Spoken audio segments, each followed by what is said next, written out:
ওনারা বেসিক্যালি ঢাকা আসছে হলো যে ওনার ছেলেটা একটু প্রতিবন্ধী, ডাক্তার দেখানোর জন্য দিন মোহাম্মদ স্যারকে। তো দিন মোহাম্মদ স্যারের সিরিয়াল পাইতেছি না দেখে আর কি তারা হোটেলে স্টে করছে যে হয়তো সিরিয়ালটা পাইলে হয়তো ডাক্তার দেখাবে। আইসিইউর ডক্টর এখানে বলছে যে ওনার মনির ভাইয়ের লালার মধ্যে পোকামাকড়ের বিষ পয়জন সাসপেক্ট করছে। আমরা সবাই ধারণা করতেছি যে রাতের খাবারের মধ্যে ওনাদেরকে বিষ পরিকল্পিতভাবে বিষক্রিয়ার মাধ্যমে হয়তো বা এই অ্যাক্সিডেন্টটা ঘটানো হয়েছে। আমরা এটার সুষ্ঠু তদন্ত চাই, এটার একটা সুষ্ঠু বিচার হোক। সকালবেলায় হঠাৎ করে আমার ছোট বোন ফোন দিয়ে বলল যে ওর ওয়াইফ মারা গেছে। প্রথম আমরা তো বিভিন্ন দিকে ফোন দিই, পরে ওরা রফিক মামার ফোন দিয়ে জানতে পারলাম যে ওরা 8 দিন হসপিটালে আছে ইমার্জেন্সিতে।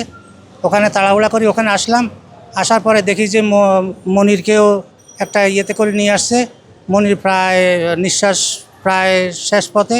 আমিও বারবার ওকে ডাকলাম, কিন্তু আমার কথা জবাব দিতে পারলো না। ওকে আইসিইউতে নিয়ে গেল। কিছুক্ষণের মধ্যে ডাক্তার বলল যে উনি শ্বাস নিঃশ্বাস ত্যাগ করছে। এর কিছুক্ষণ পরে 5-10 মিনিট পরে ওর ছেলেটাকে নিয়ে আসলো। এরা যে ওর হোটেলে থাকতো ওখান থেকে আনার পরে আবারও ডাক্তার ঘোষণা দিল যে ও মৃত। এখন আমরা কিছুই বুঝতে পারতেছি না। আমরা সুস্থ তদন্তের জন্য পুলিশ আনা হয়েছে। এখন আইসিইউর রিপোর্টে বলা হইলো যে ওকে বিষক্রিয়া এফেক্ট, ওর খাওয়াতে বিষক্রিয়া ছিল, ওর মুখে দিয়ে কিছুটা ফেনার মতো বাইর হয়েছে।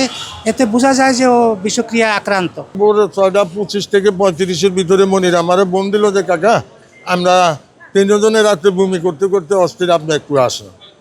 তখন আমি আসছি, আইসা তখন হয়তো 8টার বেশি হইতে পারে কিংবা 2-5 মিনিট কম হইতে পারে। আমি পোস্তকলা থেকে আসছি, আসার পর মনিরে বললো যে কাকা আমার বমি বন্ধ, কিন্তু আমি বমি কিছু দেখি না।